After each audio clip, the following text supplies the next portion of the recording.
么回事，谢老板？我参加厨师交换计划，换来一位名厨，我要把定价提高到吓死人！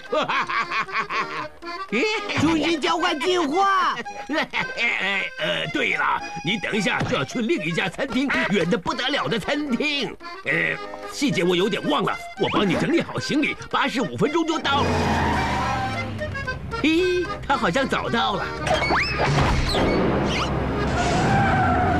赶走他这么容易啊？